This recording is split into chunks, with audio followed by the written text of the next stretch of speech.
Cricket ಜಗತ್ತಿನ interesting ಸುದ್ದಿಗಳನ್ನ ಈ ವಿಡಿಯೋದಲ್ಲಿ ಹೇಳ್ತೇನೆ. ನಾನು ಶಾಂತ. ನೀವು ಸುದ್ದಿಯಾನದ ಸಬ್ಸ್ಕ್ರೈಬರ್ ಆಗೋದಕ್ಕೆ ಮರಿಬೇಡಿ. IPL ಇತಿಹಾಸದಲ್ಲೇ ಇದೇ ಮೊದಲ ಬಾರಿಗೆ ಆಸ್ಟ್ರೇಲಿಯಾದ ಬಿಗ್ ಬ್ಯಾಶ್ ಲೀಗ್ ಪಂದ್ಯವೊಂದಕ್ಕೆ ಭಾರತ ಆತಿಥ್ಯ ವಹಿಸಲಿದೆ. ಇದಕ್ಕೆ ಪ್ರತಿಯಾಗಿ ಭಾರತದ ಶ್ರೀಮಂತ T20 ಲೀಗ್ IPLನ್ನು ಕೂಡ ಆಸ್ಟ್ರೇಲಿಯಾದಲ್ಲಿ ಆಯೋಜನೆ ಮಾಡುವಂತ ಸಾಧ್ಯತೆಗಳಿವೆ. ಭಾರತದ ಪ್ರತಿಷ್ಠಿತ ಟೂರ್ನಿ IPL ಪಂದ್ಯಗಳನ್ನು ಆಸ್ಟ್ರೇಲಿಯಾದಲ್ಲೂ ಕೂಡ ಆಯೋಜನೆ ಮಾಡೋಕೆ ಅಲ್ಲಿನ ಕ್ರಿಕೆಟ್ ಮಂಡಳಿ ಮುಕ್ತ ಆಹ್ವಾನ ನೀಡಿದೆ. ಭಾರತ ಇಂಗ್ಲೆಂಡ್ ಟೆಸ್ಟ್ ಪಂದ್ಯದಲ್ಲಿ ಹರ್ಮನ್ ಪ್ರೀತ್ ಕೌರ್ ಲಾರ್ಡ್ಸ್ ಮೈದಾನದಲ್ಲಿ ಇತಿಹಾಸ ಸೃಷ್ಟಿಸಿದ್ದಾರೆ. ಟೆಸ್ಟ್, ಏಕದಿನ ಹಾಗೆ T20 ಈ ಮೂರೂ ಮಾದರಿಗಳಲ್ಲಿ ಅರ್ಧ ಶತಕ ಬಾರಿಸಿದ ಮೊದಲ ಭಾರತೀಯ ಆಟಗಾರ್ತಿ ಹಾಗೆ ವಿಶ್ವದ 4ನೇ ಆಟಗಾರ್ತಿ ಎನಿಸಿಕೊಂಡಿದ್ದಾರೆ. ಸಚಿನ್ ತೆಂಡೂಲ್ಕರ್, ವಿರಾಟ್ ಕೊಹ್ಲಿ ಅಂತ ದಿಗ್ಗಜರು ಸಾಧಿಸಿದಂತ ಈ ಮೈಲುಗಲ್ಲನ್ನ ಕೌರ್ ತಲುಪಿ ಭಾರತೀಯ ಕ್ರಿಕೆಟ್ಗೆ ಹೆಮ್ಮೆ ತಂದಿದ್ದಾರೆ. ಐರ್ಲೆಂಡ್ ಹಾಗೆ ಇಂಗ್ಲೆಂಡ್ ಪ್ರವಾಸದಲ್ಲಿ ಟೀಂ ಇಂಡಿಯಾ T20 ತಂಡ ಕಳಪೆ ಪ್ರದರ್ಶನ ನೀಡ್ತಾ ಇದೆ. ಆಡಿರುವಂತ 6 ಪಂದ್ಯಗಳ ಪೈಕಿ 5 ಪಂದ್ಯಗಳಲ್ಲಿ ಸೋಲನ್ನ ಕಂಡಿದ್ದಾರೆ. 1 ಪಂದ್ಯ ಮಳೆಗೆ ರದ್ದಾಗಿದೆ. ಇದು BCCIನ ಆತಂಕಕ್ಕೆ ಕಾರಣವಾಗಿದೆ. ಹೀಗಾಗಿ ತಂಡದ ನ್ಯೂನತೆಗಳನ್ನ ಸರಿಪಡಿಸೋಕೆ ಹಾಗೆ ಹಳೆಯ ಲಯಕ್ಕೆ ಮರಳಿಸೋಕೆ ಮುಖ್ಯ ಕೋಚ್ ಆಗಿರುವಂತ ಗೌತಮ್ ಗಂಭೀರ್ ಹಾಗೆ ಶ್ರೇಯಸ್ ಅಯ್ಯರ್ ಅವರೊಂದಿಗೆ ತುರ್ತು ಪರಿಶೀಲನಾ ಸಭೆಯನ್ನ ನಡೆಸೋಕೆ BCCI ಮುಂದಾಗಿದೆ.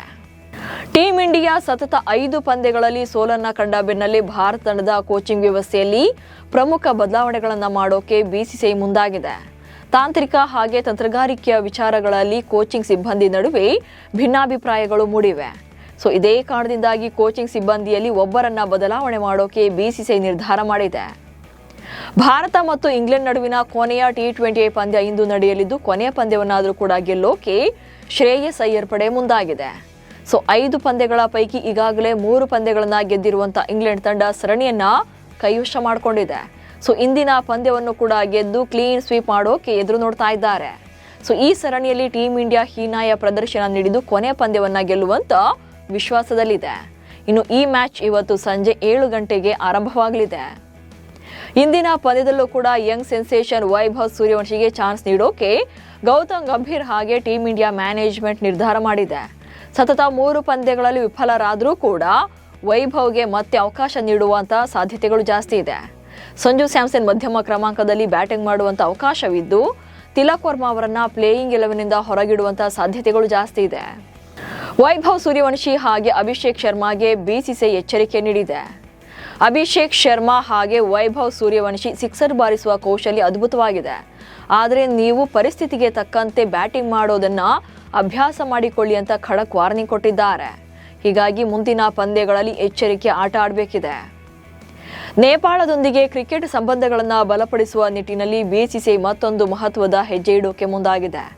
BCCIನ ಕಾರ್ಯದರ್ಶಿ ದೇವ್ಜಿತ್ ಸೈಕಿ ಅವರು ಭಾರತ ತಂಡವನ್ನ ಮುಂದಿನ ದಿನಗಳಲ್ಲಿ ಕ್ರಿಕೆಟ್ ಸರಣಿಗಾಗಿ ನೇಪಾಳಕ್ಕೆ ಕಳಿಸಲಾಗುವುದು ಎಂದಿದ್ದಾರೆ. ಈ ಸರಣಿಗೆ ಯುವ ಸೆನ್ಸೇಷನಲ್ ವೈಭವ್ ಸೂರ್ಯವಂಶಿ ಅವರನ್ನ ಕ್ಯಾಪ್ಟನ್ ಆಗಿ ಕಳಿಸೋಕೆ BCCI ಪರಿಗಣನೆ ಮಾಡ್ತಾ ಇದೆ. ಅಥವಾ ಅಗತ್ಯ ಇದ್ರೆ ನಾಯಕತ್ವವನ್ನು ಕೂಡ ವೈಭವ್ಗೆ ಹಸ್ತಾಂತರ ಮಾಡುವಂತ ಸಾಧ್ಯತೆ ಇದೆ ಎನ್ನಲಾಗ್ತಿದೆ. ಲಂಡನ್ನ ಕೆಫೆಯೊಂದರಲ್ಲಿ ಇಂಗ್ಲೆಂಡ್ ಕ್ರಿಕೆಟಿಗ ಜೋರ್ಡಾನ್ ಕಾಕ್ಸ್ ಜೊತೆಗಿನ ವಿರಾಟ್ ಕೊಹ್ಲಿ ಅವರ ಖಾಸಗಿ ಭೇಟಿಯ ಫೋಟೋ ವೈರಲ್ ಆಗಿದೆ. ಈ ಫೋಟೋ ಲೀಕ್ ಆಗಿರೋದಕ್ಕೆ ಜೋರ್ಡಾನ್ ಕಾಕ್ಸ್ ತೀವ್ರ ಅಸಮಾಧಾನ ವ್ಯಕ್ತಪಡಿಸಿದ್ದಾರೆ. ನಾವು ಕೆಫೆಯಲ್ಲಿ ಕುಳಿತಿದ್ದಾಗ 100 ಜನ ನಮ್ಮನ್ನ ದಾಟಿ ಹೋದ್ರು. ಯಾರು ಕೂಡ ನಮ್ಮನ್ನ ತಡೆಯಲಿಲ್ಲ. ಆದರೆ 2 ಗಂಟೆಗಳ ನಂತರ ಸ್ವತಃ ವಿರಾಟ್ ಕೊಹ್ಲಿ ಅವರೇ ನನಗೆ ಈ ಮೆಸೇಜ್ ಮಾಡಿ ಆ ಫೋಟೋಗಳನ್ನ ತೋರಿಸಿದಾಗ ನನಗೆ ಶಾಕ್ ಆಯಿತು. ಅವರ ಖಾಸಗಿ ಬದುಕಿಗೆ ಈ ರೀತಿ ಅಡ್ಡಿಪಡಿಸೋದು ನಿಜಕ್ಕೂ ಕೂಡ ಬೇಸರದ ಸಂಗತಿ ಎಂದಿದ್ದಾರೆ. ಉಜ್ಬೇಕಿಸ್ತಾನ ಹಾಗೆ ಅಫ್ಘಾನಿಸ್ತಾನ ತಂಡಗಳ ನಡುವಿನ ಪಂದ್ಯದಲ್ಲಿ ರನ್ಗಳ ಮಳೆ ಸುರಿದಿದೆ. ಅಫ್ಘಾನಿಸ್ತಾನದ ಸ್ಟಾರ್ ಆಲ್ರೌಂಡರ್ ಮೊಹಮ್ಮದ್ ನಬಿ ಅವರ ಮಗ ಕೇವಲ 28 ಎಸೆತಗಳಲ್ಲಿ ಶತಕ ಬಾರಿಸಿದ್ದಾರೆ. ಹಸನ್ ಹಿಸಾಕಿಲ್ ಕೇವಲ 34 ಬಾಲಲ್ಲಿ 16 ಸಿಕ್ಸರ್ ಹಾಗೆ 4 ಫೋರ್ಗಳೊಂದಿಗೆ 120 ರನ್ಗಳನ್ನ ಬಾರಿಸಿದ್ದಾರೆ. ಇವಿಷ್ಟು ಇವತ್ತಿನ ಕ್ರಿಕೆಟ್ ಬಗೆಗಿನ ಸುದ್ದಿಗಳು. ನಮಸ್ಕಾರ.